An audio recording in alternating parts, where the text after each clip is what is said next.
From the 1011 Now streaming studio, this is The Night Beat. Hello and welcome to the 1011 Now streaming studio. I'm Madison Pitch here with your Night Beat for Tuesday, April 9th. It has been a deadly and dangerous couple of days here in Lincoln. It started with a homicide outside of a hookah bar on O Street over the weekend. Just yesterday, the man who was killed, his family had a candlelight vigil to remember him. So to prepare you for what we are going to talk about today, I want to give you some time to click out of this program if heavy news is just something you can't handle right now. And secondly, for your knowledge, we'll be working in reverse chronological order, starting with a deadly shooting that happened at 11th and G Streets around noon today. A 52-year-old man was found shot and killed at that home near downtown Lincoln. This afternoon, LPD's dispatch got a harrowing call from someone inside the home who said they shot someone.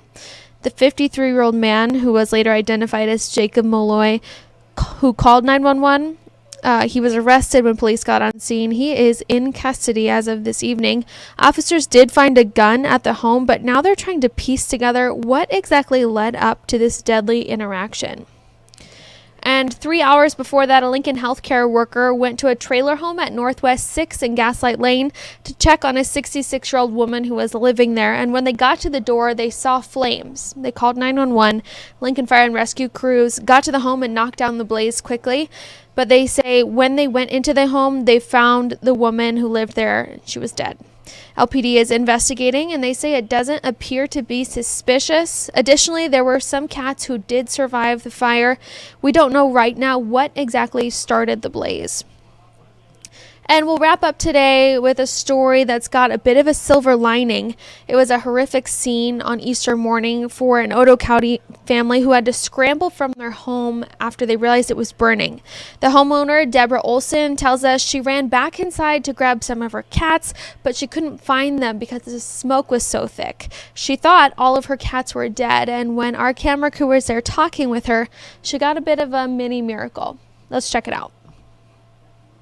Deborah Olson says she went into the basement to change the furnace filter as she believed that's where the smell was coming from. My son comes downstairs and he's like, "Mom, you need to get up here now." She says her son wasn't convinced that was the issue.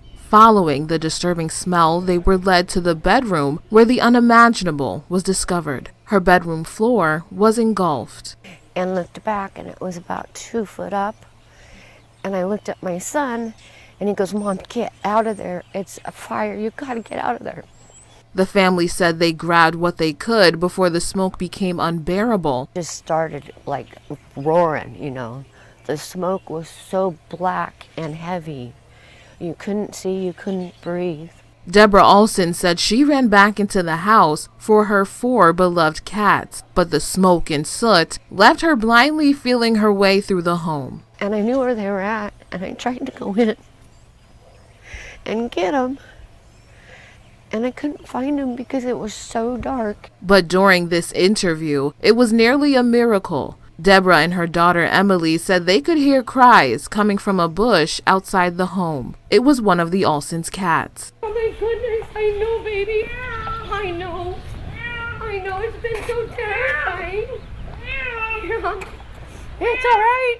Olson's daughter says she is overwhelmed by the impact the fire has had on her family and is trying her best to help her mom pick up the pieces. She's the one who gave me a home.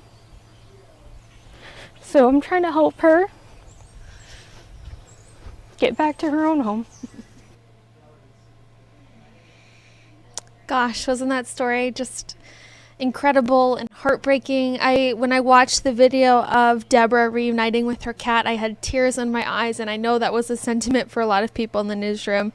Our thanks to Chanel Taylor for bringing us that story. That is it for us today. I want to thank you for joining us. We've got more news, weather, and sports tonight at 10 and all night long on 1011now.com. Before you go, here's a check of your 7-day forecast.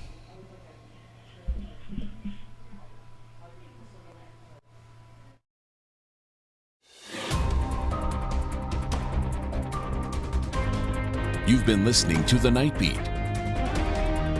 Watch, listen, and stream on the 1011 app on YouTube or wherever you get your podcasts.